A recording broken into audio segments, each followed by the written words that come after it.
fake news na din po ang ginagawang lakaran, ang ginagawang mga pagbablog po. Eto si ate, mukhang huli din ho ito mga kababayan. Ipinost ng Peanut Gallery, ano po, alam naman natin na ang channel na yan ay Mala DDS, no? Peanut Gallery Media, a Meralco customer vented on social media after her electric bill expectedly jumped to 7,000 from her usual 700 despite minimal usage daw po. Ayan, yung ipinakita ni ate. No, nakita ko din dumaan po sa aking Facebook, mga kababayan. 724 yung ipinapakitang bill niya doon sa una, doon sa, ayan, talagang nanggagalaiti ho yan. Ano po? Talagang galit na galit ho yan si ate, mga kababayan. Ngayon, ayun na, talagang inisa-isa. Kaso mga boss chief amo sir, yun pong mga kagaya natin, yun pong mga sumusuporta din po kay kay Pangulong Bongbong Marcos at sa gobyerno ng Pilipinas, mga boss chief amo sir. Mausisa Inaalam lahat Tinitingnan lahat Mukhang booking dito si ate. Sabi ni Kagawad Joey 2.0, no? DDS fake news machinery. Yun yung Peanut Gallery, no? Media network.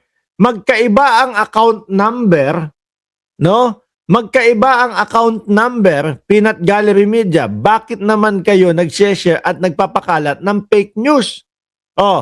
Check nyo ang video, magkaiba ang account number ng Meralco Bill na nagpapakalat ng fake news. Check nyo ang video ng magkaibang account number ng Meralco Bill na pinapakita ni ate, Laglag Bala 2.0.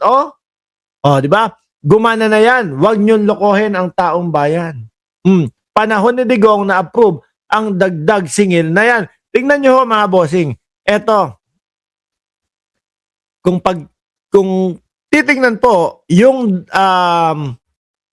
una na 724 na siya daw po na binabayad lang nila before, mga bossing, naging 7,000 na. Kaso po, lagi kong sinasabi sa inyo, dito, sa mga sumusuporta sa gobyerno na hindi nagpapabudol at hindi po nadadala ng mga panguuto nila, mga bossing. Ayan kung titingnan nyo po, 2091-88031 yung nakikita ko na account number. Kasi meron pong ganyan di ba? May account number po pag magbabayad ka, lalo na pag online ka magbabayad. Yan ang itatype mo, account number. Tapos kung magkano ang ibabayad mo. 2091-88031. Tapos sa ilalim, 724 lang ang binayaran. Ngayon, yung sumunod na ipinakita niya na, yung 7,000 na ho, mga boss chief amo sir, nako, iba na po yung account number. Ulitin ko 88031, yung 5 digit na nandoon kay ate, mga kababayan. Pagdating na ho dito, ayan 88031. Pagdating na ho doon sa sinasabi na mataas na daw ho ang bill nila, umabot na daw po ng 7,000 at sinisisi ang gobyerno ni Pangulong Bongbong Marcos o si Pangulong Bongbong Marcos, iba na po yung account number sa dulo. 24258 na ho, mga kababayan, yung ipinapakita na resibo ni ate. Ano ba yan, mga DDS? Ang lagi namin tinatanong sa inyo, puro na lang ba ganito ang gagawin ninyo? Puro pagpapakalat na lang ba ng mga fake news ang gagawin ninyo? Sa mga fake news na lang ba kayo talaga kakapit, mga DDS? Di ba? Kasi mga kababayan, wala Wala silang maibutas kay Pangulong Bongbong Marcos. Ang lagi po nating nakikita sa mga balita, yung mga pabahay, yung pangunguna ni Pangulong Bongbong Marcos sa pagsugpo ng mga krimen, sa mga pagsugpo ng mga ipinagbabawal na gamot, sa mga pagsugpo doon sa mga magnanakaw sa gobyerno ng ating bayan. Kaya etong mga ito, mga bossing, umaasa na lang po sa mga pagpe-fake news kagaya niyan. From here, 724 daw yung kanilang binabayaran, 188031, no? Eh dito, 7,000 na. Kaya lang, iba na po yung account number. Ang account number na dito ay 24258. Ma'am, hindi ka ba natatakot? Ayan, ito yung post ng ng Peanut Gallery, Oh, a Meralco customer vented social media after her electric bill unexpectedly jumped to 7,000 from her usual despite minimal usage.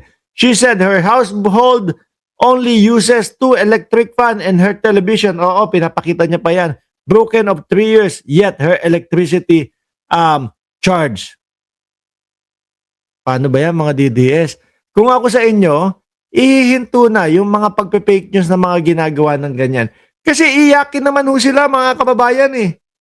Kapag ka ho, si Miss Sunshine nandito na. Pinsan, 2 pandesal, kakainin ko yan ha. Hindi, kaya toast pala dyan sa inyo, no? Kasi iyakin naman ho yung mga DDS eh. Oh, kapag ka nakasuhan, pagka nakulong, kapag ka napadalan ho ng sabpina, wala na, matamlay na ho ang mga muka. Di po ba? Ang hihiling mga mag-fake news, tapos kapag ka dinaan naman sa legal na proseso sila, mga kababayan, nag-iiyakan naman po. Sabi ng pinsan ko, yes, kahit pinsan, ay kain ka sa akin. Ay, kain ng pandesal mo ng buo sa akin. Kaya to with matching kape. Oh, ngayon ho, mga kababayan, isa ito, no? Isa ito sa susunod, tingin ko kay Jason sa. Refugee is somebody who seeks asylum. Yan. No? Isa ito doon sa nagpakalat po ng malala, mga boss chief Amuser. Malala, oo. Yan ang pinakamagandang term. Nagpakalat na ang Pangulo daw po ay nasa stage 4 cancer na daw po at naka-freezer na daw po, mga kababayan. Ngayon, mukhang pinadala na ng sabpina. At maririnig nyo kung bakit malalakas po ang loob ng mga DDS, mga boss chief Amuser, lalo na yung mga nasa ibang bansa, ay dahil nasa ibang bansa sila. Kaya malakas ang loob. Kumbaga, hindi sila sakop daw ng jurisdiction ng Pilipinas. Pakinggan nyo ho ito, mga kababayan. A refugee is somebody who seeks asylum. Katulad sa akin, I already applied in United Nations asylum as a refugee because I am scared of my life. Naku po. Biglang natakot na sa kanyang buhay. Humihingi na din ng asylum. Nauso ho yung asylum dahil kay Roque, mga kababayan,